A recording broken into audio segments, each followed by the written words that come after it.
प्यारे बच्चों नमस्कार, स्वागत है आपका हमारे YouTube चैनल पे। बच्चों जो आज का वीडियो है वो 10th क्लास का जो हमारा चैप्टर है ट्रिग्नोमेट्री, इसके ऊपर होने वाला है। आज के चैप्टर में मैं आपको बेसिकली बताऊंगा कि ट्रिग्नोमेट्रिक वर्ड है क्या, और फिर हम इस ब्रांच के बारे में स्टडी करेंगे। ठीक है, तो ट्रिग्नोमेट्रिक जो वर्ड है बेटा, मैं आपको बता दूं, ट्रिग्नोमेट्रिक जो वर्ड है वो ग्रीक वर्ड से ड्राइव करा है। पहला वर्ड जो होता है ग्रीक में वो है हमारा ट्राई। ट्राई का मतलब होता है 3, और दूसरा जो वर्ड होता है वो होता है गॉन। गॉन का मतलब होता है बेटा साइड्स या आर्म्स। ठीक है, और तीसरा जो वर्ड है वो है हमारा मेट्रॉन। मेट्रॉन का मतलब होता है measurement. So trigonometric is the branch of the mathematics which deal with the study of the measurement of the sides and angle of A triangle. That means in fact हम कह सकते हैं कि trigonometric is the study of the relationship between the sides and angle of A triangle. यानी trigonometric जो word है वो Greek word से ड्राइव करा गया है। ठीक है, और ग्रीक वर्ड में जहाँ पे वो बन के आता है हमारा ट्राई और गॉन मिलके एक तरीके से ट्रायंगल बनाता है, तो हम उसमें ट्रायंगल में साइड्स और उसके एंगल का मेजरमेंट करते हैं या उन दोनों के बीच की रिलेशनशिप को। ठीक है, तो चलिए इसकी डेफिनेशन में लिख देता हूँ एक फॉर्मल तरीके में। तो देखो बेटा, the word trigonometry is derived. Drive का मतलब होता है बेटा उत्पन्न या व्युत्पन्न करना, यानी वो कैसे पैदा हुआ है। Drive from the Greek word, Greek words. अब वो ग्रीक वर्ड्स कौन कौन से बेटा? सबसे पहला जो ग्रीक वर्ड है वो है ट्राई। ठीक है बेटा, ट्राई। और ट्राई का मतलब क्या है बेटा? यानी मीनिंग, ग्रीक भाषा में ट्राई का मतलब है 3 यानी 3। ठीक है बेटा, दूसरा वर्ड है हमारा यानी गॉन, और इसका मीनिंग है बेटा ग्रीक में इसका मीनिंग होता है साइड्स या आर्म्स कह सकते हैं। एंड जो थर्ड वर्ड है वो है हमारा मेट्रॉन। ठीक है, और जिसका मीनिंग क्या होता है बेटा ग्रीक लैंग्वेज में? मेजरमेंट। ठीक है बेटा, तो बेसिकली हम क्या कह सकते हैं, हम यहाँ देखो मैं इसकी definition. So trigonometry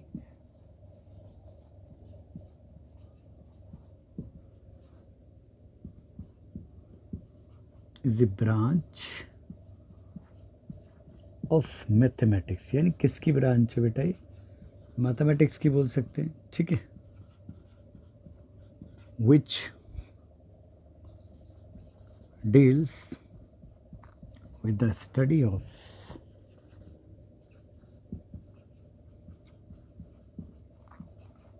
measurement of sides and angle of a triangle। ठीक है, यानी किसी ट्रायंगल की साइड्स और उसके एंगल का मेजरमेंट्स की स्टडी से डील करती है। इनफैक्ट हम कह सकते हैं बेटा इसे, in fact trigonometry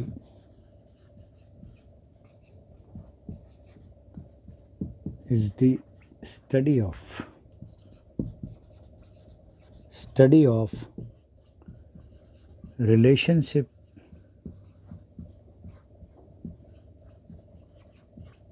between sides and angles of a triangle. ठीक है बेटा, यानी ट्रायंगल के जो साइड्स और एंगल के बीच में जो रिलेशनशिप है उससे डील करती है। अब इस ब्रांच को स्टडी करने के लिए बेटा हमारे पास में कुछ ऐसे बेसिक्स एलिमेंट है जिन्हें हमने पहले अर्लियर क्लासेस के अंदर स्टडी कर रखा है, लेकिन फिर भी उनका यहाँ पे रिकैप्चुलेशन होना बहुत इंपॉर्टेंट है। और वो सिंपल एलिमेंट है और आपने बहुत अच्छे तरीके से स्टडी करेगा, लेकिन फिर भी हम यहाँ कुछ भी ऐसा कॉन्सेप्ट छोड़ना नहीं चाहते जो आपको क्या है कि इस ट्रिग्नोमेट्री को समझने में प्रॉब्लम करें। ठीक है, तो जो पहला एलिमेंट है उसको समझने के लिए ट्रिग्नोमेट्री को, वो है बेटा हमारा एंगल। एंगल का मतलब बेटा कोण होता है हिंदी में। ठीक है, अब एंगल क्या है? ठीक है बेटा, देखो एंगल क्या है, हम थोड़ा सा उसको एक समझते हैं। जैसे मान लो मेरे पास में एक रे है, ठीक है, ये री, और एक दूसरी रे ये री। तो जब दो रे एक ही पॉइंट से ओरिजिनेट होते हैं, देखो जब दो रे यानी रे नंबर ये री और ये रे नंबर दूसरी ये री, तो जब ये एक ही सेम पॉइंट से ओरिजिनेट होते हैं, जो सेम पॉइंट का है जो मेरे अंगूठे के नीचे रखा हुआ है, तो ये जो गैप फॉर्म हुआ ना, that is known as angle. ठीक है, यानी जब दो रे एक ही पॉइंट से ओरिजिनेट हो तो उनके बीच का जो गैप है उसे हम क्या कहते हैं, एंगल कहते हैं। तो मैं लिख सकता हूँ बेटा इसको, when two rays originate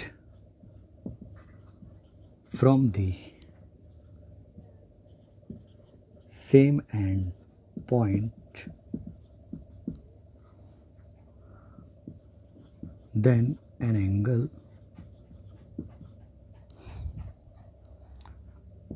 is formed। ठीक है, तो एक एंगल फॉर्म होता है। और जो हमारी जो रेज हैं, ठीक है ना, the rays making an angle, तो जो एंगल बना रही होती है रे, उन्हें क्या कहते हैं, आर कॉल्ड आर्म्स। आर्म्स मतलब बेटा साइड ही होता है, ठीक है, sides of angle and the same. Same मतलब बेटा एक तरीके से यहाँ पे जो कॉमन है, ठीक है ना, common and point is called vertex of the angle. ठीक है बेटा, अब देखो कैसे बताता हूँ। मान लो एक रे ये रही है ना, और दूसरी रे ये रही, इसका नाम दे देते हैं बेटा ओ ए, और दूसरी हमारी ओ बी। तो जो गैप फील हुआ है ना, ये होता है हमारा, चलो इसको पहले मैं एंगल लिख देता हूँ, एंगल। और अननोन एंगल को हम दिखाते हैं थीटा से। ठीक है, एक लेटर है, ठीक है, जैसे हम वर्ड प्रॉब्लम करते थे या प्रैक्टिकल प्रॉब्लम करते थे या किसी इक्वेशन की एप्लीकेशंस पढ़ते थे हम 9th और 10th में, जैसे आयु यानी एज से रिलेटेड प्रॉब्लम, तो वहाँ अननोन एज को हम क्या कंसिडर करते थे, एक्स वाई ईयर या जेड ईयर, जो भी था आपकी चॉइसेस के अकॉर्डिंग। तो यहाँ पे क्या ट्रिग्नोमेट्रिक में स्पेशली क्या है, जो अननोन एंगल है उसको हम एक लेटर से, ये दिख रहा है आपको इस तरीके से बना रखा है और इसके बीच में, तो इस लेटर का नाम है बेटा थीटा। तो इससे अननोन एंगल को रिप्रेजेंट करते हैं, यानी ये है हमारा थीटा। ठीक है, तो ये होता है हमारा अननोन एंगल के लिए। ठीक है, अननोन एंगल्स के लिए। ठीक है, बस ऐसे रिप्रेजेंट करते हैं, यानी डिनोट करते हैं इससे। ठीक है, तो आई होप आपको ट्रिग्नोमेट्रिक क्या है इसके पूरी की पूरी डेफिनेशन क्लियर हुई होगी, प्लस आपको एंगल क्या है हमने फिर एक रिकैप्चुलेट करा उसका, वो समझ में आया। एंगल के क्या क्या एलिमेंट हैं, यानी ये जो इनका जो कॉमन एंड पॉइंट है, इसका नाम हमने क्या रखा था बेटा, वर्टेक्स है। और ये जो साइड है हमारी ओ ए और ओ बी, यानी जो रे है, इन्हें हम आर्म्स कहते हैं। आर्म्स यानी साइड कहते हैं।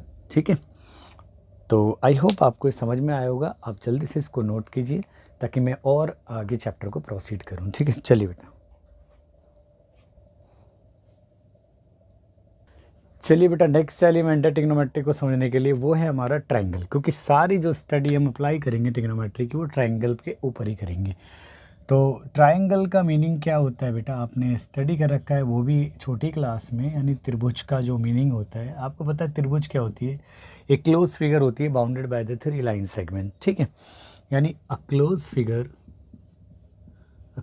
फिगर या प्लेन फिगर बोल सकते हैं, अ क्लोज प्लेन फिगर भी लिख देता हूँ मैं, a close plane figure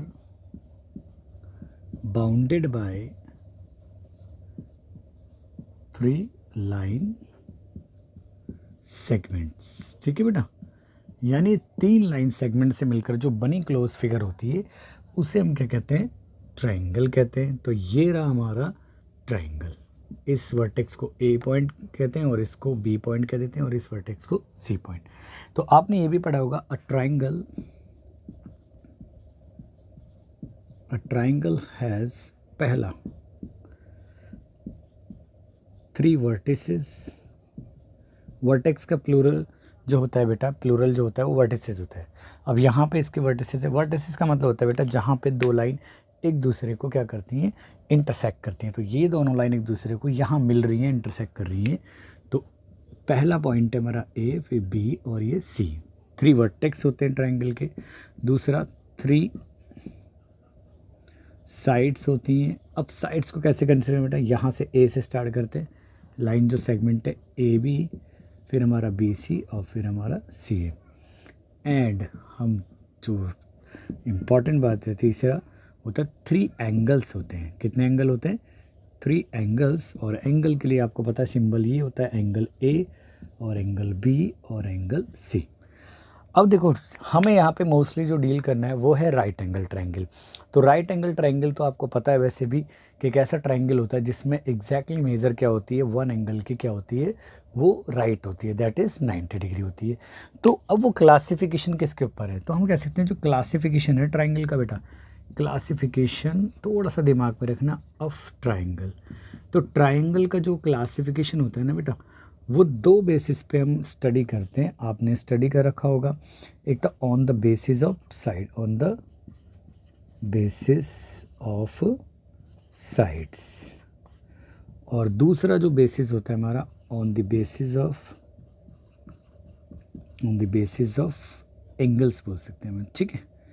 angle लिख देता हूँ यहाँ पे, ये रहा, ठीक है। अब इस बेसिस पे भी हमारी जो ट्रायंगल का जो टाइप होती है वो होती है 3 टाइप के होते हैं हमारे, ठीक है। सबसे पहला होता है इक्विलेटरल ट्रायंगल, इक्विलेटरल ट्रायंगल। दूसरा होता था बेटा, आपको याद होगा, आइसोसेलेस, ठीक है, ट्रायंगल। और जो तीसरा होता था बेटा वो होता था हमारा स्केलेन ट्रायंगल, ठीक है। ये 3 ट्रायंगल होते थे टाइप में। इक्विलेटरल आपको पता है बेटा, एक ऐसा ट्रायंगल होता था जिसके अंदर सारी साइडों का जो मेज़र होता था वो इक्वल होता था। मान लो ये साइड ए है तो ये भी ए और ये भी ए। आइसोसेलेस होता है जिसमें कोई भी 2 साइडें इक्वल हो, मान लो ये ए है, ये ए है तो ये बी कुछ और होगी। और स्केलेन में क्या होता था बेटा, तीनों की तीनों जो साइड होती थी वो डिफरेंट मेज़र की होती थी। ए मान लो ये बी है और ये सी है, ठीक है। तो मैं वहाँ उसको डीपली बता रहा नहीं हूँ कि क्या है भाई, जैसे इक्विलेटरल ट्रायंगल का आपने एग्जांपल बहुत देख रखे होंगे, जैसे कि तीनों की तीनों साइड का जो मेजर मान लो इस तरीके से 3 3 3, ठीक है। तो ये भी इक्विलेटरल ट्रायंगल है, ठीक है। तो तीनों साइड इक्वल होती हैं उसे इक्विलेटरल ट्रायंगल कहते हैं। जिसमें 2 साइड का मेजर इक्वल होता है उसे आइसोसेलेस कहते हैं। और जिनमें तीनों साइड का जो मेजर होता है वो अलग अलग होता है उसे हम क्या कहते हैं, स्केलेन ट्रायंगल कहते हैं। लेकिन हाँ, सबसे इम्पॉर्टेंट है हमारा ये on the basis of angle. तो एंगल के बेसिस पे आपने पढ़ा होगा सबसे पहले बेटा एक्यूट एंगल ट्रायंगल होता था, एक्यूट एंगल ट्रायंगल, ठीक है बेटा। जिसमें क्या होता था बेटा, हर एक जो मेज़रमेंट होती थी एंगल की वो हमारी एक्यूट होती थी। एक्यूट मतलब लेस देन 90 डिग्री। जैसे मान लो अगर ये 70 डिग्री है और ये 60 डिग्री है, ठीक है, तो ये कितना हो जाएगा बेटा, 7 और 6 कितना हो गया आपका 13, यानी 130। तो ये हो जाएगा बेटा हमारा 50, क्योंकि हमें प्रॉपर्टी कौन सी मेजर करनी है भाई, आपको होता है angle sum property of triangle क्या कहती है कि sum of the 3 angle of a triangles is 180 degree होता है। तो ऐसा ट्रायंगल जिसमें सारे एंगल का मेजरमेंट क्या होता है, एक्यूट होता है, उसे हम क्या कहते हैं, एक्यूट एंगल ट्रायंगल। इसके बाद आपने पढ़ा होगा ऑब्ट्यूज, ऑब्ट्यूज एंगल ट्रायंगल जिसमें एक एंगल का मेजर, बेटा ध्यान रखना सभी एंगल का मेजर नहीं, ठीक है, सभी एंगल का मेजर नहीं, सिर्फ ओनली वन एंगल का मेजर जो है वो ऑब्ट्यूज होता है। ऑब्ट्यूज मतलब वो ग्रेटर देन होता है हमारा 90। मान लो ये 100 है और ये हमारा क्या है 30 है, तो ये कितना होगा बेटा हमारा 50, ताकि हमारा जो प्रॉपर्टी क्या है 180 की फॉर्म हो। लेकिन हम यहाँ पे स्टडी करने जा रहे हैं बेटा राइट एंगल ट्रायंगल को। राइट एंगल ट्रायंगल या राइट ट्रायंगल कहते हैं। तो राइट ट्रायंगल या राइट एंगल ट्रायंगल कौन सा ट्रायंगल होता है बेटा, इसमें एक एंगल का जो मेज़र होता है वो एग्जैक्टली कितना होता है, 90 डिग्री होता है। तो बस यहाँ तक आपको पहुँचना था। तो बस मैं ये तो खैर आपके कुछ काम का नहीं है, मेन है हमारे लिए राइट एंगल ट्रायंगल। तो मैं यहाँ उसकी डेफिनेशन लिख देता हूँ बेटा, राइट एंगल ट्रायंगल, या सिंपल उसे बेटा हम कहते हैं राइट ट्रायंगल। क्या कहते हैं बेटा उसे, राइट ट्रायंगल। तो राइट ट्रायंगल क्या होता है, मैं पहले डेफिनेशन बताता हूँ इसका। A triangle in which measure of one angle, ठीक है बेटा, वन एंगल का जो मेजर है इज एग्जैक्टली राइट हो, राइट मतलब दैट इज 90 डिग्री हो, ठीक है। तो is called a right angle triangle.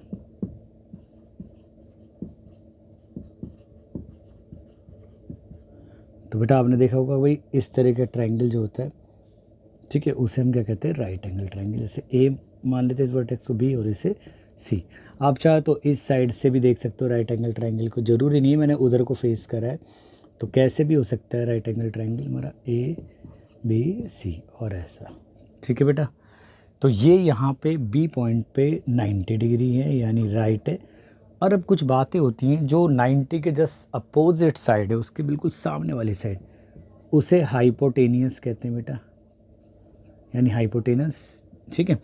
और जिसमें ट्रायंगल जिसके ऊपर बेस्ड है ट्रायंगल और उसके अपोजिट एंगल मान लो इससे हम डील कर रहे हैं, तो जिस लाइन में ये थीटा यानी जिस एंगल से हम डील करने जा रहे हैं और 90 आता है तो उसे हम क्या कहते हैं, बेस कहते हैं। और इस वाली साइड को हम क्या कहते हैं फिर, परपेंडिकुलर कहते हैं, ठीक है। तो आई होप आपको राइट एंगल ट्रायंगल के बारे में भी समझ में आया होगा, ठीक है। तो राइट एंगल ट्रायंगल बेसिकली एक ऐसा ट्रायंगल होता है जिसमें एक एंगल का जो मेजरमेंट है वो राइट दैट इज़ 90 डिग्री का होता है। अब राइट एंगल ट्रायंगल की जो साइड्स हैं उनका हमने नाम दे रखा है, यानी उनको नॉमिनेट कर रखा है।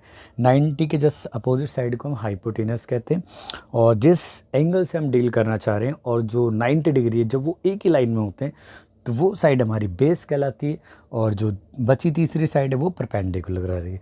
मैंने ऐसा क्यों बोला बेटा कि हम इस एंगल से डील करें तो ये बेस है, क्योंकि अगर हम इस एंगल से डील करेंगे तो वो बेस बन जाएगा ये साइड परपेंडिकुलर, यानी जो परपेंडिकुलर है और जो बेस है वो आपस में एक्सचेंज हो सकते हैं। एक्सचेंज इन द सेंस कि जिस हम एंगल से हम डील कर रहे हैं और 90 जिस लाइन में है उसी साइड को हम बेस बोलेंगे, बाकी दूसरी साइड को हम क्या कहेंगे, परपेंडिकुलर कहेंगे, ठीक है। तो जब तक आप इसको नोट कीजिए, फिर मैं इसको रब करता हूँ, फिर मैं आपको समझाता हूँ राइट एंगल ट्रायंगल के बारे में थोड़ी सी और जानकारी जो हमारी इस चैप्टर के अंदर यूज़ होने वाली है, दैट इज़ पाइथागोरस थ्योरम, ठीक है। चलिए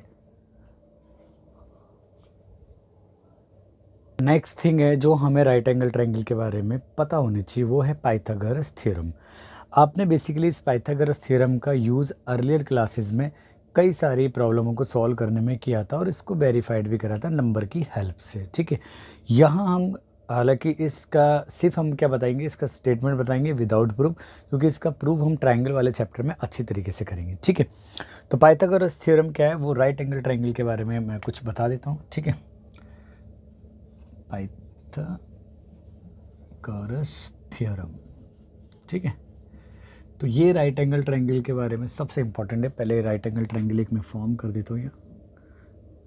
तो ये है हमारा एक, मान लेते हैं राइट एंगल ट्रायंगल है, इस वर्टेक्स को ए, इसको हम कह लेते हैं वी और इसे सी, और ये एंगल मान लेते हैं थीटा है और ये 90 डिग्री है। तो ये जो साइड हो गई हमारी हाइपोटेनस यानी एच से स्मॉल में, और ये साइड को बेस यानी बी, और इस साइड को हम कह लेते हैं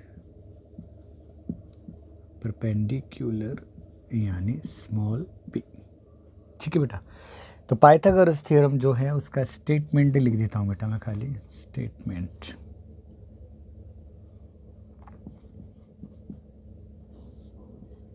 कहते इन राइट एंगल या राइट ट्रायंगल लिख देते हैं बेटा, राइट ट्रायंगल लिख देता हूँ खाली मैं, राइट ट्रायंगल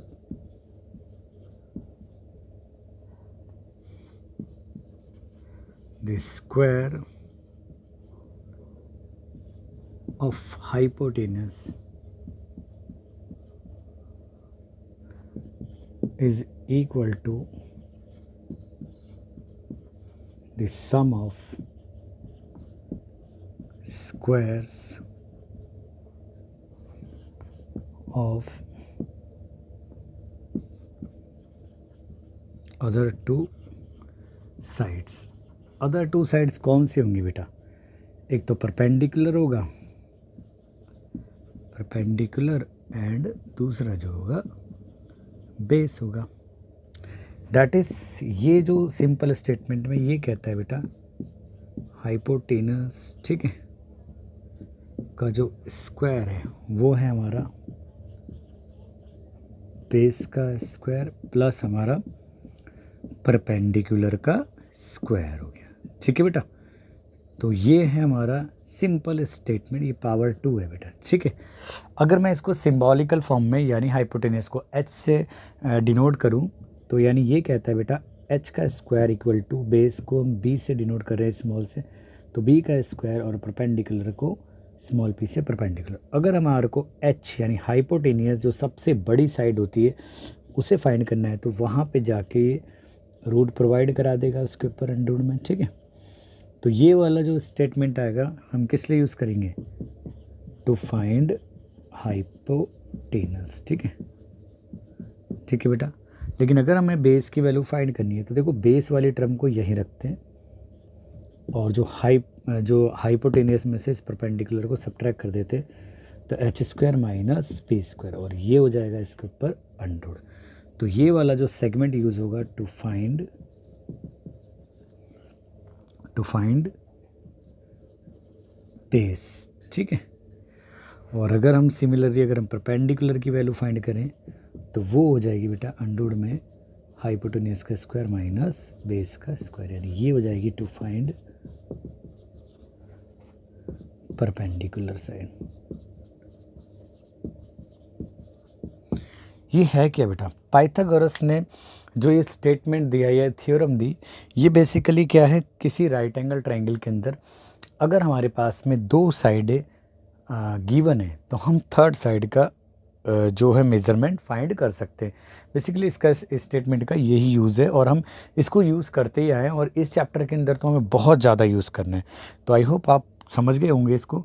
तो अगर हमारे को जो हाइपोटेनस है जो सबसे बड़ी साइड निकालनी है तो बेस का स्क्वायर प्लस परपेंडिकुलर का स्क्वायर किसके अंडर के अंदर। अगर बेस निकालना है तो हाइपोटेनस में से देखो इधर ट्रांसपोज करके फाइंड करा, परपेंडिकुलर का स्क्वायर को सब्ट्रैक्ट कर देंगे, और अगर परपेंडिकुलर साइड निकालनी है तो हाइपोटेनस में से बेस को सब्ट्रैक्ट कर देंगे। ठीक है, अब जल्दी से इसको नोट कीजिए फिर मैं इसको रब कराता हूँ। ठीक है, तो चलिए बेटा अब जो नेक्स्ट एलिमेंट है ट्रिग्नोमेट्रिक को समझने के लिए वो है रेशो। ठीक है, क्योंकि देखो हमें यहाँ पे ट्रिग्नोमेट्रिक रेशो समझने हैं तो सबसे पहले हम रेशो वर्ड का ही मतलब समझ लेते हैं बेटा। रेशो को हिंदी में तो बेटा अनुपात कहते हैं, लेकिन ये इसका मीनिंग क्या है, अब रियलिटी में इसको कैसे रियलाइज करते हो, कैसे आपको फील आता है कि रेशो का मतलब है क्या। तो देखो रेशो एक ना हम कह सकते हैं, रेशो मीन्स क्या होता है बेटा, रेशो मीन्स कंपैरिजन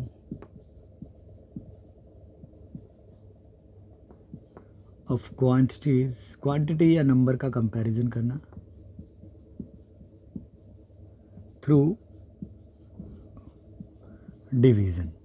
यानी हम एक डिवीज़न ऑपरेशन, मैथ्स में फंडामेंटल ऑपरेशन 4 ही होते हैं, addition, subtraction, multiplication and division. तो जो डिवीज़न ऑपरेशन से अगर हम नंबर या कुछ क्वांटिटीज़ का कंपेयर करें तो वो हमारा रेशियो कहलाता है। जैसे एक आपको मैं एक सिंपल एक सिनेरियो समझाता हूँ इसके लिए। मान लेते कंसिडर करते हैं दो व्यक्ति हमारे पास में, मान लेते एक है राम। ठीक है, राम को हम कैपिटल आर से दिखाता हूँ, मैं एक डिनोट करता हूँ, एंड मान लेते ये है हमारे पास में एक मोहन है। ठीक है, Mohan M has the following amount. मान लेते बेटा कि इनके पास में फॉलोइंग अमाउंट है, यानी जो आर नाम का व्यक्ति यानी जो राम है उसके पास में रुपीज़ कंसिडर कर लेते हैं कि वो 80 है। ठीक है, और जो मोहन है उसके पास में रुपीज़ 60 है। अगर आपसे बोला जाए कि राम और मोहन जो है इनके अमाउंट का जो रेशियो है वो कितना है, तो अब पहले जो नाम बोला है यानी मैंने बोला है राम और मोहन की अमाउंट का रेशियो, यानी राम को न्यूमरेटर में रखेंगे और डिनोमिनेटर में हम किसको रखेंगे, मोहन की अमाउंट को। तो ये लिखेंगे बेटा हम ₹80 और ₹60।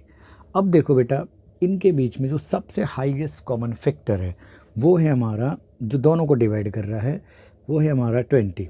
तो हम इसको क्या कर सकते हैं बेटा 4/20 लिख सकते हैं और इसको एक्सप्रेस कर सकते हैं हम 3/20। तो जो सबसे बड़ा कॉमन फैक्टर है ये दोनों से कट हो गया, तो ये बचा हमारे पास में 4/3। यानी आपके पास में राम और जो मोहन है इनकी जो अमाउंट का रेशो है 4/3 आया है। ठीक है बेटा, कितना है 4/3। क्या आपको पता है कि अगर हमें एक्चुअल अमाउंट पे के पहुंचना हो तो वो हमें कॉमन फैक्टर पता होना चाहिए। अब जब इस तरीके से आपको बोल दें कि राम और मोहन की अमाउंट का रेशियो 4/3 है, तो आप इसको बिना किसी कंडीशन के आप बता सकते हो कि वो क्या होगा जो कॉमन फैक्टर था? नहीं बता सकते ना। तो हम क्या कर सकते हैं बेटा, हम एक काम कर सकते हैं इसके लिए, उस कॉमन फैक्टर को या मल्टीपल जो भी है, लेट द कॉमन जो फैक्टर था, common factor of R and M, क्योंकि वो सेम ही है, बी एक्स है। तो जो राम की अमाउंट है वो आर इक्वल टू हो जाएगी इस एक्स से मल्टीप्लाई कर देंगे इसके रेशो को, यानी वो हो जाएगी 4x, और जो मोहन की अमाउंट है वो आ जाएगी हमारी इसके रेशो से 3x। अब यहाँ पे आप सोचो कि x की वैल्यू 20 है, तो क्या होगा 4/20 यानी वापस 80 आ जाएगा, और फिर 3/20 वापस 60 आ जाएगा। तो ये है हमारा रेशो का मीनिंग। ठीक है, तो रेशो बेसिकली क्या होता है, दो या दो से अधिक क्वांटिटीज़ या नंबर के बीच में कंपैरिजन होता है through the operation of division. ठीक है, और लेकिन जब हम रेशो को फाइनलाइज ऐसा रखते हैं कि हम रेशो को किस तरीके से फॉर्मेट में रखते हैं कि जो भी सबसे बड़ा हाईएस्ट कॉमन फैक्टर है वो इसमें से क्या हो जाए, कट हो जाए, यानी जो भी रेशो दिखे हमें वो को प्राइम, यानी एक तरीके से ऐसे नंबर दिखे जिनके बीच में 1 के अलावा कोई भी फैक्टर कॉमन ना हो। ठीक है, और फिर उसी जो कॉमन फैक्टर जो होगा उसको हम x के द्वारा या जो भी आप वेरिएबल कंसिडर करो उसको मान सकते हैं। ठीक है, तो ये था हमारा रेशो के बारे में। मैंने आप सोच रहे हो कि रेशो क्यों बताया इस सारी चीज़ को। अब देखो जो नेक्स्ट जो इस सेक्शन के अंदर जो टॉपिक है वो है टिग्नोमेट्रिक रेशो। तो टिग्नोमेट्रिक रेशो के अंदर टिग्नोमेट्री तो आप समझ चुके हैं, बट रेशो का मीनिंग क्या है वो आप समझ चुके हैं। तो अब मैं बता देता हूँ आपको टिग्नोमेट्रिक रेशो क्या होते हैं। तो टिग्नोमेट्रिक रेशो क्या होते हैं बेटा, किसी भी राइट एंगल ट्रायंगल के अंदर कोई भी दो साइड होती है उनका रेशो होता है किसी एक्यूट एंगल के लिए। ठीक है, तो आप पहले इसको नोट करो, या मैं यहाँ साइड में लिख देता हूँ यहाँ थोड़ा सा, ताकि आपको समझ में आ जाए कि ट्रिग्नोमेट्रिक रेशो क्या है। ट्रिग्नोमेट्रिक रेशो, तो ये डेफिनेशन क्या है इसकी,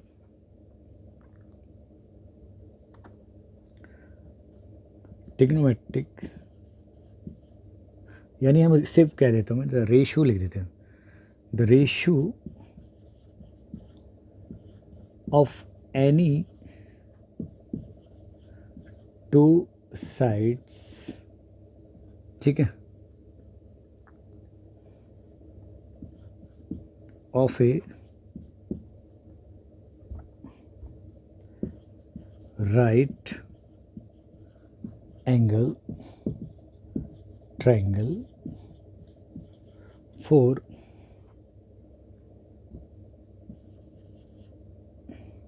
for its acute angle are called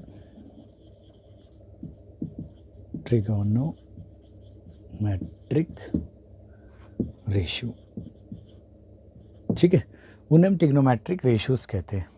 the ratios of any two side, या रेशियोज मैं रेशियोज कर देता हूँ उसे, the ratios of any two sides of a right angle triangle for its acute angle are called trigonometric ratio. यानी किसी right angle triangle के अंदर किसी भी दो साइड का उसकी किसी एक्यूट एंगल के लिए जो रेशियो होता है उसे हम क्या कहते हैं बेटा, ट्रिग्नोमेट्रिक रेशियोज कहते हैं उन्हें।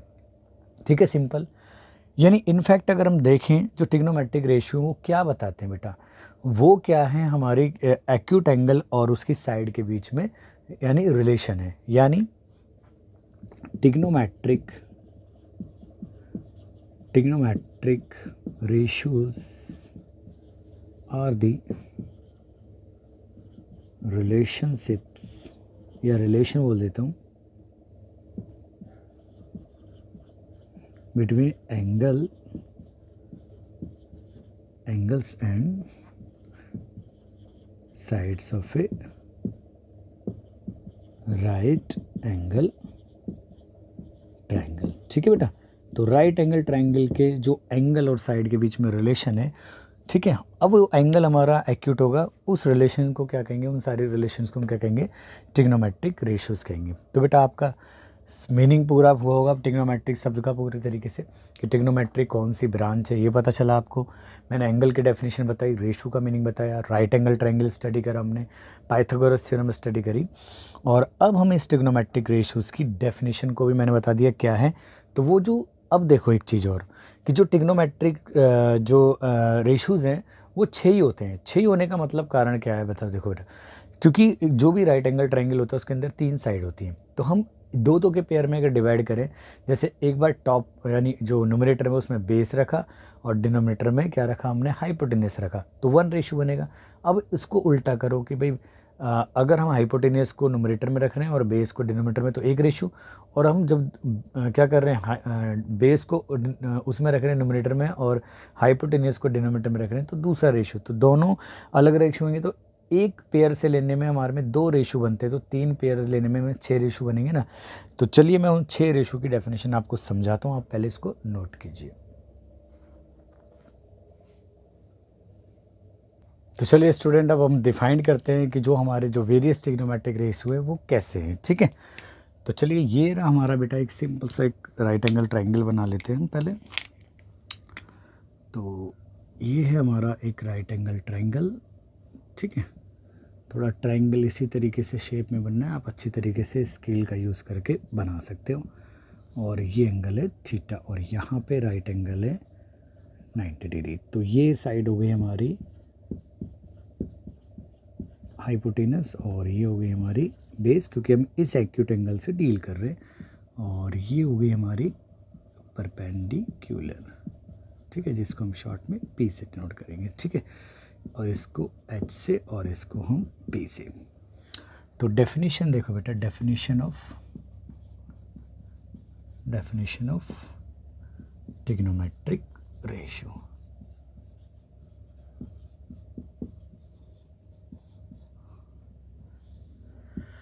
तो जो पहला डेफिनेशन है हमारे, ठीक है, तो वी में डिफाइन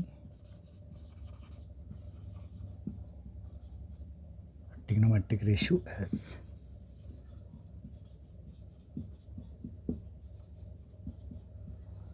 पहला होता है बेटा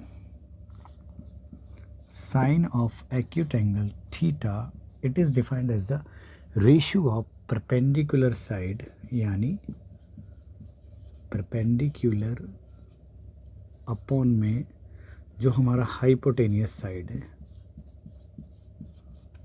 उसको। ठीक है, यानी परपेंडिकुलर को हम शॉर्ट में पी कह सकते हैं और इसको हाइपोटेनियस को एच। ठीक है, तो ये हमारा पहला रेशियो है, and this ratio is written as sine theta. ध्यान रखना। देखो बेटा, अभी मैंने इससे पहले डेफिनेशन बताई थी कि ट्रिग्नोमेट्रिक रेशियो का मतलब क्या होता है, किसी राइट एंगल ट्रायंगल के बीच में एनी 2 साइड का रेशियो किसी एक्यूट एंगल के लिए। तो अगर देखो मैंने पहला रेशियो डिफाइन करा है कि भाई मैं इसको न्यूमरेटर में रख रहा हूँ, इसको डिनोमिनेटर में, तो 1 रेशियो बनेगा। और जब हम उल्टा बात करेंगे कि हम इसको न्यूमरेटर में रखेंगे और इसको डिनोमिनेटर, तो 2 रेशियो। अब सोचो कि अगर मैं इसको न्यूमरेटर में रखूँ, इसको डिनोमिनेटर में, तो 3 रेशियो। अब इसको रिवर्स करते हैं कि हाइपोटेनियस को तो रखते हैं हम न्यूमरेटर में और बेस को रखते हैं डिनोमिनेटर में, तो 4 रेशियो हो गए हमारे। नेक्स्ट, अगर हम परपेंडिकुलर को न्यूमरेटर में रखें और बेस को डिनोमिनेटर में, तो 5 रेशियो। और अब उल्टा इसका रिवर्स करें तो बेस को न्यूमरेटर में और परपेंडिकुलर को डिनोमिनेटर में, तो 6 रेशियो। तो आप देखोगे बुक के अंदर 6 रेशियो होते हैं। ठीक है, अब जो दूसरा रेशियो होता है उसका नाम होता है बेटा कोसाइन। ठीक है, कोसाइन में भी defined as the ratio of base side यानी बी अपॉन में हाइपोटेनियस साइड। ठीक है बेटा, तो इसको हम कैसे लिखते हैं बेटा, this ratio is written as cos of angle theta. ठीक है, ध्यान रखना बेटा इन चीज़ों को। जो थर्ड रेशियो है वो है हमारा टेंजेंट, ठीक है, ये भी एंगल थीटा के लिए था, टेंजेंट ऑफ एंगल थीटा। इसकी जो डेफिनेशन है वो है बेटा हमारा परपेंडिकुलर साइड को यानी P को डिवाइड करेंगे हम बेस साइड से, यानी ठीक है। तो इसको हम कैसे लिखेंगे बेटा, this ratio is written as tan of angle theta. Next ratio होता है बेटा हमारा कोसिकेंट थीटा। इसकी जो डेफिनेशन होती है वो जस्ट इसका उल्टा होती है, यानी क्या करते हैं हम, हाइपोटेनियस को तो रखते हैं हम न्यूमरेटर में और डिनोमिनेटर में रख देते हैं हम परपेंडिकुलर को, तो यानी ये इसका रेसिप्रोकल भी कहा जाता है, ठीक है। और इसको कैसे लिखते हैं बेटा, this ratio is written as cosec theta, ठीक है। ये है हम जिसको हम स्टडी करेंगे, मतलब नॉर्मल इस फॉर्म में लिखेंगे। नेक्स्ट होता है बेटा कॉस का, होता है हमारा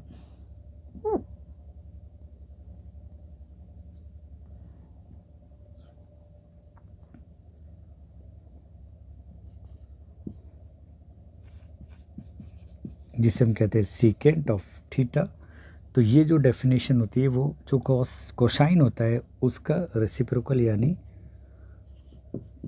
हाइपोटेनियस को तो बेटा ऊपर रखते हैं मान लो, और जो बेस है उसको क्या रख देंगे डिनोमिनेटर में। तो इसको हम रीड करते हैं बेटा, यानी this ratio is written as sec of angle theta. और जो लास्ट है वो है हमारा बेटा कोटेंजेंट ऑफ एंगल थीटा। ये होता है बेटा टेन का टेंजेंट है उसका रेसिप्रोकल, यानी बेस, और बी को हम डिवाइड करेंगे किससे, परपेंडिकुलर से।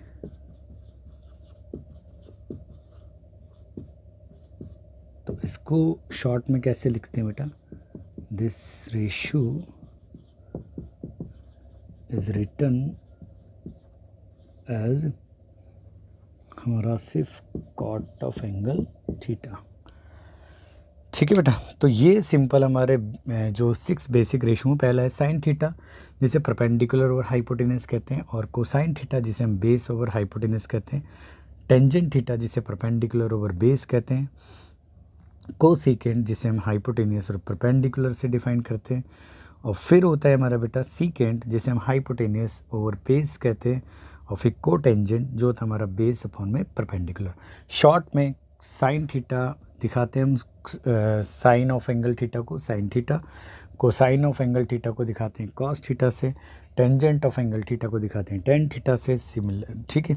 कोसिकेंट को दिखाते हैं कोसेक थीटा से, और सीकेंट को दिखाते हैं हम सेक थीटा से, और जबकि कोटेंजेंट को शो करते हैं हम कॉट थीटा से। तो ये बेसिक हमारे 6 हमारे जो रेशो है ट्रिग्नोमेट्रिक रेशो ये हैं, ठीक है। तो ये तो रही डेफिनेशन 6 ट्रिग्नोमेट्रिक रेशो की। अब इनमें कुछ बातें जो हमारे को बेटा ध्यान में रखनी है, ठीक है। पहली बातें क्या है बेटा, नोट 1 में आपको बता देता हूँ, वो है हमारा पहला, मान लो किसी भी रेशो से हम बात करें कि साइन थीटा क्या है, ये एक प्रोडक्ट नहीं है साइन और थीटा का, ठीक है। इसका मतलब है साइन ऑफ जो एक्यूट एंगल है थीटा के लिए, ठीक है। पहला, sine theta is not a product of sine and theta, ठीक है। साइन और थीटा का प्रोडक्ट नहीं है। Sine separated from theta has no meaning. अगर आपने इसको साइन को थीटा से सेपरेट करके लिख दिया तो उसका कोई मतलब नहीं है, ठीक है ना। तो साइन थीटा का मतलब क्या है, sine theta means sign of angle theta, ठीक है, साइन ऑफ एंगल थीटा। और साइन क्या है, एक रेशियो है परपेंडिकुलर ओवर हाइपोटेनियस। दूसरी बात क्या है बेटा, दूसरी बात क्या है बेटा हमारे पास में, वो ये है कि आप गौर से देखो बेटा, साइन थीटा कोसाइन थीटा को जो टेंजेंट थीटा है, यानी साइन थीटा कॉस थीटा और टेन थीटा, इनका जस्ट रेसिप्रोकल कौन कौन है। साइन का रेसिप्रोकल है हमारा कोसेक थीटा, और जो कॉस थीटा का यानी कोसाइन थीटा का जो रेसिप्रोकल है वो है हमारा सेक थीटा, और जो टेंजेंट यानी टेन थीटा का जो रेसिप्रोकल है वो है हमारा cot theta.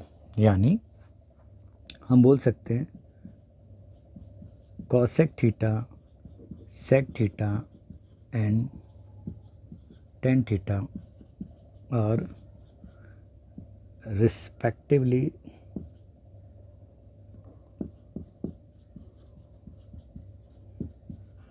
the reciprocals of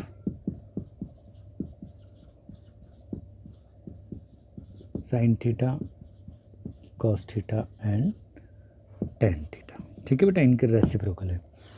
और तीसरी और इम्पॉर्टेंट बात क्या है बेटा, some time we are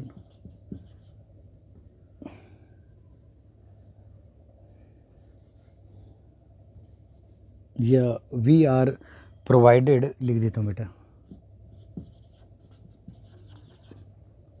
square of ratio, ठीक है। जैसे मैं बोल देता हूँ फॉर एग्जांपल, जैसे फॉर एग्जांपल बेटा हमारा ये है हमारा साइन थीटा का स्क्वायर, और जिसका मतलब है sine square theta, not sine square और थीटा का स्क्वायर, ये गलत है बेटा, ठीक है। साइन स्क्वायर थीटा का मतलब है साइन रेशो का square, not of angle theta. वो एक स्पेसिफिक केस होंगे जिन्हें हम जो स्टडी करेंगे।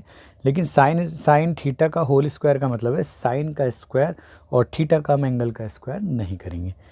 तो आप इसको नोट कीजिए, और अगर आपको जो ट्रिक है जो बहुत ज़्यादा प्रचलित हो रही है, अगर आपको ये चीज़ें समझ में नहीं आ रही है, तो बहुत सी बुकों के अंदर भी ये समझा रखा है, कई सारी ट्रिक होती हैं बच्चों को समझाने के लिए।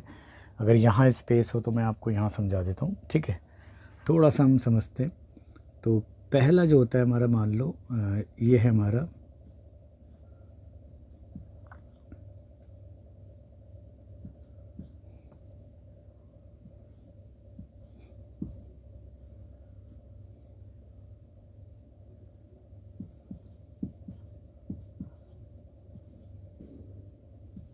ठीक है, ये है हमारा इस तरीके से, ठीक है। तो पहला होता है हमारा साइन थीटा, दूसरा होता है हमारा कॉस थीटा, और तीसरा होता है टेन थीटा, और ये होता है बेटा हमारा कॉसेक थीटा, और ये होता है हमारा सेक थीटा, और ये होता है हमारा कॉट थीटा, ठीक है। यानी ये कुछ ऐसा नहीं है, ये सिर्फ बच्चों के अपने कई टीचर्स के बनाए हुए, स्टूडेंट्स अपनी तरीके से कई तरीके से बना सकते हैं। ये इन रेशूज़ को लर्न करने का एक सिंपल मेथड है। अपने अपने तरीके हैं, जैसे ट्रिक आप बना लेते हो किसी जनरल नॉलेज के लिए, तो ये बच्चों ने बना रखा है। जैसे पंडित बद्री प्रसाद हर हर बोले, या कोई भी आप अपनी तरीके से, आपके दिमाग में बहुत सारी होगी, मैं बोलना नहीं चाह रहा, लेकिन आपको बहुत अच्छी तरीके से पता होगी अगर आपने स्टडी करा है, तो उन शब्दों को मैं ला रहा नहीं हूँ। तो सिंपल हम पंडित बद्री प्रसाद हर हर बोले, यहाँ मीनिंग क्या है कि अगर हम ऐसे रेशो डाउनवर्ड जाते हैं तो परपेंडिकुलर ओवर जो हाइपोटेनियस है वो साइन थीटा, और कॉस थीटा का मतलब क्या, बेस अपॉन हाइपोटेनियस, और टेन थीटा का मतलब परपेंडिकुलर ओवर बेस है, ठीक है। तो देख लो आप यहाँ से भी कि जो साइन थीटा है वो परपेंडिकुलर ओवर हाइपोटेनियस है, और जो कॉस थीटा है वो बेस अपॉन में हाइपोटेनियस है, और जो टेन थीटा है वो है हमारा परपेंडिकुलर ओवर बेस। अब इनका अगर हम इस तरीके से उल्टा जाएं, तो जो हाइपोटेनियस ओवर परपेंडिकुलर यानी हाइपोटेनियस ओवर परपेंडिकुलर है वो कॉसेक थीटा को फॉर्म करता है, और जबकि हाइपोटेनियस ओवर बेस यानी हाइपोटेनियस ओवर बेस वो फॉर्म करता है हमारा किसको, सीकेंड यानी सेक थीटा को, और जो है बेस अपॉन में परपेंडिकुलर ये कॉट थीटा को रिप्रेजेंट करता है यानी डिनोट करता है। तो कई सारी ट्रिक है, आप अपनी तरीके से बना सकते हो, ठीक है। तो आप पहले इसको नोट कीजिए, जो बड़ा ही मैंने आपको डेफिनेशंस बताई है, प्लस याद करने का भी समझ लो ट्रिक ही आपके पास में है और अपनी भी होंगी। आप इसको नोट कीजिए, फिर हम इसके ऊपर बेस्ड क्वेश्चनों को स्टडी करेंगे। और लेकिन इससे पहले मैं एक रिलेशनशिप और बता दूं उनके बीच में। जो ये रिलेशनशिप है ना, आपको यहाँ से भी दिख रही है रेसिप्रोकल है। मैं एक अपने तरीके से भी आपको बता देता हूँ कि कैसे रेसिप्रोकल है। फिर उसके बाद हम कुछ क्वेश्चन करेंगे और नेक्स्ट क्लास में हम टाइप वाइज क्वेश्चन को स्टडी करेंगे। तो चलिए नोट कीजिए सब। चलिए बेटा, अब हम जो नेक्स्ट जो हमारा टॉपिक है वो पढ़ते हैं हम, रिलेशनशिप बिटवीन ट्रिगोनोमेट्री,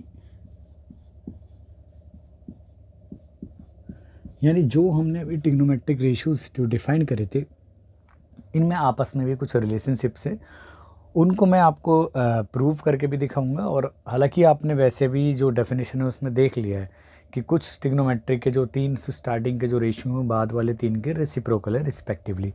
तो वही उस बात को मैं एक अलग तरीके से भी आपको समझा देता हूँ। तो मान लेते हैं हमारे पास में एक राइट एंगल ट्रायंगल है। अब देखो बेटा, ये ए और जो राइट एंगल है दिस ट्रायंगल वो कहाँ पे, बी पॉइंट पे, और ये जो एक्यूट एंगल है ये थीटा है, ठीक है। अब मैं शॉर्ट में परपेंडिकुलर को पी से डिनोट कर रहा हूँ, जो बेस को बी से और हाइपोटेनियस को एच से। नाउ हमने जो डेफिनेशन दी थी हमने जो डेफिनेशन दी थी सबसे पहले दिया था बेटा साइन ऑफ एंगल थीटा, जो था परपेंडिकुलर अपॉन में हाइपोटेनियस। ये मान लेते इक्वेशन फर्स्ट है। और जो दूसरा रेशियो था वो कॉस ऑफ एंगल थीटा, वो था हमारा बेस अपॉन में हाइपोटेनियस। ये थी हमारी इक्वेशन सेकंड। और तीसरा था हमारा बेटा टेन थीटा, जो था हमारा परपेंडिकुलर अपॉन में बेस था। ये मान लेते तीसरी थी। और फिर इनके कुछ रेसिप्रोकल्स थे, वो थे हमारे कॉसेक थीटा, जो था हमारा हाइपोटेनियस अपॉन में परपेंडिकुलर। ये फोर्थ हो गया। और जो नेक्स्ट था वो था सेक ऑफ एंगल थीटा, जो था हमारा हाइपोटेनियस अपॉन में बेस। ये हो गया हमारी फिफ्थ। और अगला था जो लास्ट था वो कॉट ऑफ एंगल थीटा, जो था हमारा बेस अपॉन में परपेंडिकुलर, ठीक है। तो ये 6 हमारे बेसिक ट्रिग्नोमेट्रिक रेशियो हैं। अब देखो बेटा, एक चीज़ आपको नोट करनी है कि आपको पता है कोई भी रेशनल नंबर जो होता है, जैसे p बाई क्यू की फॉर्म में कोई रेशनल नंबर है, तो हम इसे 1 अपॉन में ऐसे लिख सकते हैं q अपॉन में p। क्योंकि देखो ये जो मल्टीप्लाई होगा वो तीसरे वाले पार्ट से मल्टीप्लाई हो जाएगा, यानी 1, और इसके ऊपर वाले पार्ट के नीचे 1 लगाएं, और ये हो गया q अपॉन में p। तो आपको मल्टीप्लाई कर देते हैं, ठीक है, उल्टा करके इसे, तो p अपॉन में q, यानी ये वापस p अपॉन में q ही है। तो बस हम थोड़ा सा इसको ध्यान रखना। अब मैं कैसे यूज़ कर रहा हूँ बेटा, फ्रॉम फर्स्ट से बात करते। तो साइन थीटा क्या है बेटा, परपेंडिकुलर ओवर हाइपोटेनियस। तो मैं इसको लिख सकता हूँ बेटा जो हाइपोटेनियस अपॉन में परपेंडिकुलर लिख सकते हैं मैं सर। तो अगर ऐसा लिख सकते हैं तो इस वाले पार्ट की बात करते हैं हम हाइपोटेनियस ओवर परपेंडिकुलर की, जो है कोसेक थीटा। तो यहाँ लिखा जा सकता है बेटा साइन ऑफ एंगल थीटा जो है बेटा वो लिख सकते हैं 1 अपॉन में कोसेक थीटा। और अगर इन दोनों का प्रोडक्ट फाइंड करें हम, तो sine theta into cosec theta equal to 1 है। और अगर हमें कोसेक थीटा की वैल्यू फाइंड करनी है तो वो 1 अपॉन में साइन थीटा हो जाएगी, ठीक है। तो ये है पहला रिलेशन है। इसी प्रकार से अगर हम फ्रॉम सेकंड से बात करें बेटा, फ्रॉम सेकंड से, ठीक है, सेकंड से देखो आप क्या है कि जो कॉस थीटा है इसकी डेफिनेशन है बेस अपॉन में हाइपोटेनियस। तो क्या हम इसे लिख सकते हैं बेटा इस तरीके से, यहाँ लिख देता हूँ मैं इसे 1 अपॉन में हाइपोटेनियस ओवर बेस। तो अब हम यूज़ करते हैं यूजिंग हमारा जो है, हमने क्या यूज़ करा बेटा, जैसे यहाँ से हम यूज़ करते हैं। देखो ये वाला पार्ट है जो हाइपोटेनियस ओवर बेस है, हाइपोटेनियस ओवर जो बेस है वो है सेक थीटा के इक्वल, ठीक है, यूजिंग। तो हम यूज़ करते हैं बेटा फिफ्थ को। और इस केस में हमने किसका यूज़ करा था बेटा, मैं यहाँ लिख देता हूँ यूजिंग, क्योंकि मैंने वहाँ लिखा नहीं था, यूजिंग फोर्थ, ठीक है, यूजिंग फोर्थ इक्वेशन, ठीक है। तो 4 से क्या हो जाएगा, जो कोसेक थीटा है ये होगा 1 अपॉन में सेक थीटा, और अगर हमें सेक थीटा की वैल्यू निकालनी है तो 1 अपॉन में कॉस सेक थीटा, और इन दोनों का प्रोडक्ट फाइंड करना है तो cos theta into sec theta equal to 1 होगा। सिमिलरली अगर हम बात करें बेटा फ्रॉम थर्ड से क्या है बेटा हमारे पास tan theta perpendicular over base है, यानी p अपॉन में b, जिसे हम लिख सकते हैं 1 अपॉन में b अपॉन में p, और b अपॉन में p वाला जो पार्ट है वो यूजिंग करो 6 से, यूजिंग 6, तो ये हो जाएगा tan theta equal to 1 upon में कॉट थीटा, और अगर कॉट थीटा की वैल्यू फाइंड करनी है तो 1 अपॉन में टेन थीटा, विच इम्प्लाइज दोनों का जो प्रोडक्ट है tan theta into cot theta है वो है हमारा 1। तो फ्रॉम जो पूरा डिस्कशन है, फ्रॉम अबव डिस्कशन हमने क्या क्या ऑब्टेन करा बेटा, तो ये हमारे पास में एक समराइज आता है बेटा, साइन थीटा जो होता है वो होता है हमारा perpendicular over hypotenuse, cos theta जो होता है वो बेस अपॉन में हाइपोटेनियस, टेन थीटा जो होता है बेटा हमारा वो होता है हमारा परपेंडिकुलर ओवर बेस होता है, और जो कोसेक थीटा जो होता है बेटा हमारा होता है हमारा हाइपोटेनियस ओवर परपेंडिकुलर, और जो सेक थीटा होता है वो होता है बेटा हाइपोटेनियस अपॉन में बेस, और जो कॉट थीटा होता है वो होता है हमारा बेस अपॉन में परपेंडिकुलर। ठीक है, ये 6 बेसिक रेशियो हमारे। अब इनका रेसिप्रोकल्स हमने क्या पढ़ा है बेटा कि जो साइन थीटा है उसको लिख सकते हैं 1 अपॉन में कॉसेक थीटा, और जो कॉसेक थीटा है उसको लिख सकते हैं 1 अपॉन में साइन थीटा, और इन दोनों का जो प्रोडक्ट है यानी sign theta into cosec theta ये ऑलवेज 1 है। तो ये भी एक रिलेशन है ऐसी है, जो कॉस थीटा है वो है हमारा 1 अपॉन में सेक थीटा, और जो सेक थीटा है वो 1 अपॉन में कॉस थीटा, और इन दोनों का जो प्रोडक्ट है यानी cos theta into sec theta equal to 1। तो ये हो गया हमारा अनदर रिलेशन। ऐसी टेन के लिए टेन थीटा जो होता है बेटा 1 अपॉन में कॉट थीटा है, और जो कॉट थीटा को लिख सकते हैं 1 अपॉन में टेन थीटा, और इन दोनों के जो प्रोडक्ट है यानी tan theta into cot theta वो भी हमारा 1 है।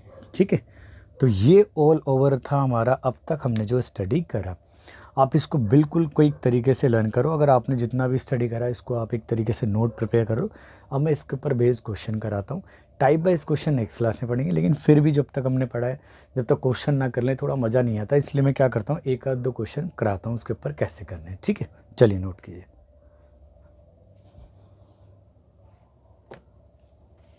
चलिए बेटा आपको कुछ क्वेश्चन करा देता हूँ इसके ऊपर, और इसको हम 2 मेथड से करेंगे, ज़्यादा लेंदी नहीं होगा, बस 2 मिनट का काम रहेगा।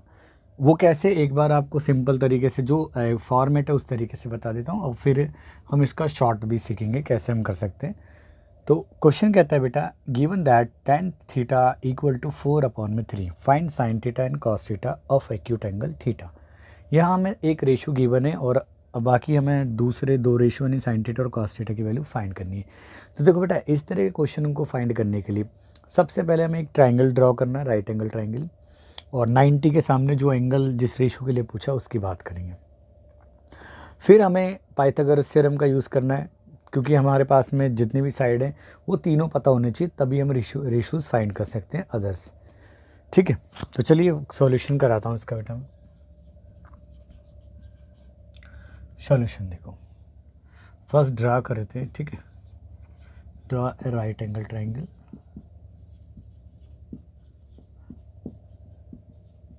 ट्राइंगल मान लेते हैं बेटा हमारे पास में एक राइट एंगल ट्राइंगल, ये रहा, जो मान लेते हैं ये पॉइंट है ए, और ये रहा बी, और ये रहा सी। जो राइट एंगल के जस्ट सामने वाली साइड है हमारी हाइपोटेनियस, और जो बेस है उसके बीच में जो एंगल है वो थीटा है, यानी हमारा एक्यूट एंगल क्या हमारा थीटा है। तो गिवन है बेटा हमारे पास में tan theta equal to 4 upon में 3। अब आप सोचो कि टेन थीटा होता क्या है बेटा। टेन थीटा होता है हमारा, मान लो ये हमारी परपेंडिकुलर साइड है, ये बेस है और ये हाइपोटेन्यूज। तो टेन थीटा होता है हमारा परपेंडिकुलर ओवर बेस, यानी यहाँ से पता चलता है कि ए बी अपॉन में जो बेस बी सी साइड है उसका रेशो 4:3, यानी 4:3 दिया है। और मैंने अभी आपको बताया था स्टार्टिंग में वीडियो के कि कभी भी कोई चीज़ रेशो में दी जाए तो तुम उसका कॉमन फैक्टर पहले मानते हैं, ठीक है। लेट एक्स बी द, आप के भी कंसिडर करते हो, बी द कॉमन फैक्टर। तो जो ए बी है उसकी जो रियल वैल्यू आ जाएगी वो आ जाएगी 4 × x, और जो बी सी है उसकी आ जाएगी बेटा हमारे पास में 3 × x, ठीक है। अब हम पाइथागोरस थ्योरम का यूज़ करेंगे। बेसिकली ए बी क्या है हमारा, ये परपेंडिकुलर बोल सकते हैं हम इसे, और जो बी सी है इसको हम बेस बोल सकते हैं, ठीक है। तो जो हमारी क्या कहते हैं पाइथागोरस थ्योरम कहती है, बाय पाइथागोरस थ्योरम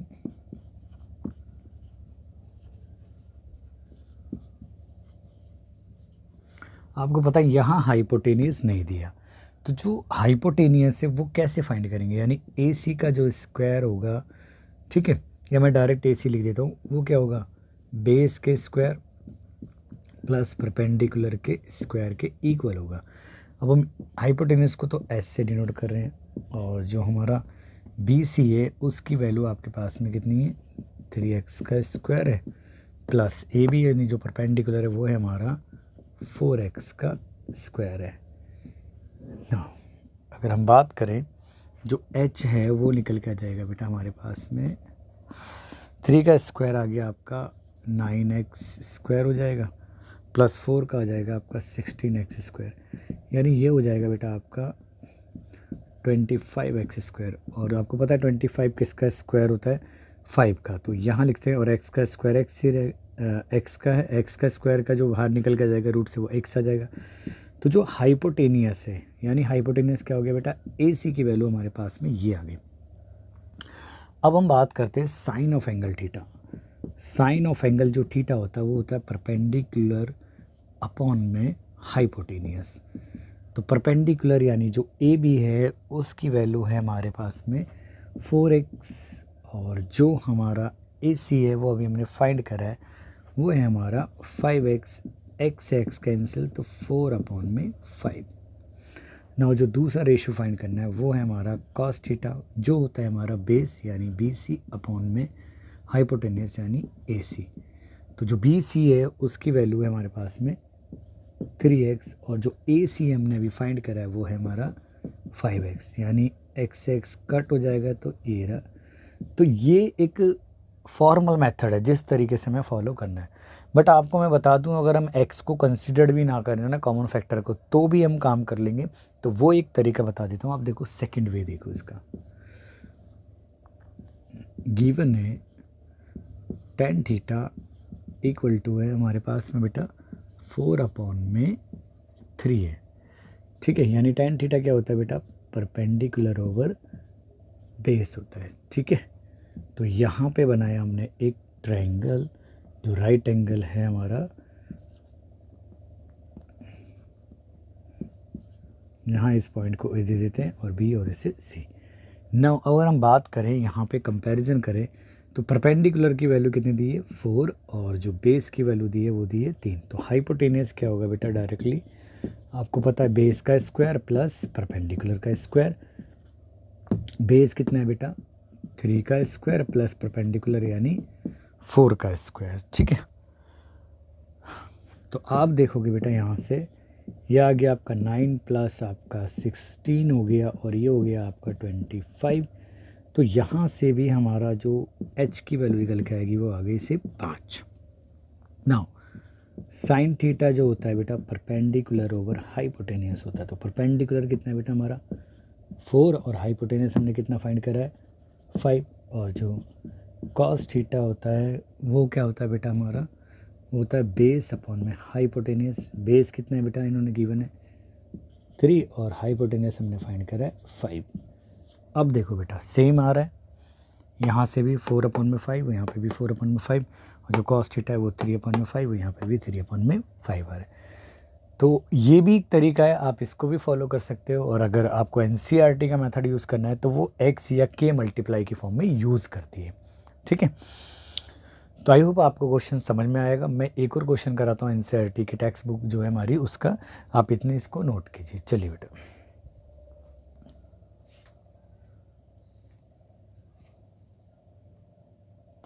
चलिए बेटा, आपका अगला क्वेश्चन है एनसीईआरटी बुक का। वो कहता है कि given 15 cot A equal to 8 find sine A and sec A. तो हमें कॉट ए का रेशो दिया है और बाकी दो रेशो में फाइंड करने हैं। तो चलिए बेटा, वही फॉर्मल मेथड। सबसे पहले हम एक ट्रायंगल बना लेते हैं, ये रहा। अब बेटा थोड़ा यहाँ इस वाले क्वेश्चन के अंदर हमें ध्यान रखना है कि हम पहले तो रैंडमली ए बी सी कैसे भी कंसिडर कर लेते हैं, लेकिन यहाँ जो एक्यूट एंगल दिया वो ए है, तो हम क्या करेंगे, इसको जस्ट 90 के सामने कंसिडर कर लेते हैं। ठीक है, ताकि ये हमारा बन जाए बेस और ये बन जाए हमारा परपेंडिकुलर और ये बन जाए हमारा हाइपोटेनियस। तो चलिए, गिवन क्या है बेटा, इन्होंने गिवन है हमारा 15 कॉट ए इक्वल टू 8, लेकिन हमें तो रेशियो फाइंड करना है ना, सिंपल। तो 8 अपॉन में 15 हो गया। और आपको पता है जो कॉट थीटा होता है, यानी कॉट ऑफ एंगल ए, यहाँ क्या होगा, बेस अपॉन में परपेंडिकुलर, यानी बेस अपॉन में परपेंडिकुलर। तो सो सिंपल है, अगर हम कंपैरिजन करें तो बेस की जो वैल्यू है वो है हमारे पास में 8, और जो परपेंडिकुलर की है 15। ठीक है, नाउ बाय पाइथागोरस थ्योरम, क्योंकि दो ही साइड तो पता है ना बेटा ट्रायंगल में, पाइथागोरस थ्योरम। तो अब हम पाइथागोरस थ्योरम का यूज़ करते हैं और थर्ड साइड को फाइंड करते हैं। तो वो हो गई हमारी हाइपोटेनियस, जो होता है डायरेक्टली बेस का स्क्वायर प्लस परपेंडिकुलर का। बेस है बेटा हमारा 8 का स्क्वायर और परपेंडिकुलर है हमारा 15 का स्क्वायर है। ये प्लस का साइन सही बना देता हूँ मैं। ठीक है, तो यहाँ हो जाएगा, आपको पता है 8 का स्क्वायर होता है 64 और जो 15 यानी का होता है 225 यानी 225। नाउ दोनों को ऐड करते हैं बेटा, 4 और 5 जो हो गया हमारा हो गया 9, 6 2 हो गया 8 और ये 2 एज इट इज़, यानी ये पता है आपको 289, 17 का स्क्वायर। तो यानी हमारे पास में हाइपोटेनियस भी आ गया। नाउ अब बात करते हैं जो इन्होंने पूछा है, यानी sine of angle A. Sine क्या होता है बेटा, परपेंडिकुलर ओवर हाइपोटेनियस, यानी दिस मीन जो साइन ए है वो आ जाएगा हमारा परपेंडिकुलर यानी 15, और हाइपोटेनियस अभी हमने फाइंड करा है वो है 17। ठीक है बेटा, नेक्स्ट क्या है हमारा, सेक ऑफ एंगल ए।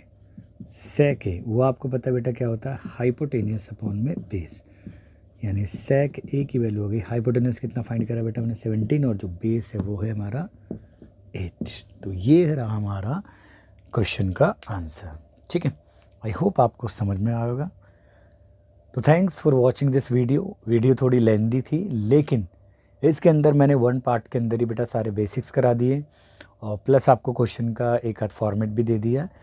तो मिलते हैं बेटा नेक्स्ट क्लास में, टाइप वाइज स्टडी करेंगे क्वेश्चन को। जब तक आप इस वीडियो को बार बार देखें और सारे कॉन्सेप्ट को एक नोटबुक पे पर नोट कर लें। अपना ध्यान रखें, स्टडी करते रहें। तो चलिए बेटा।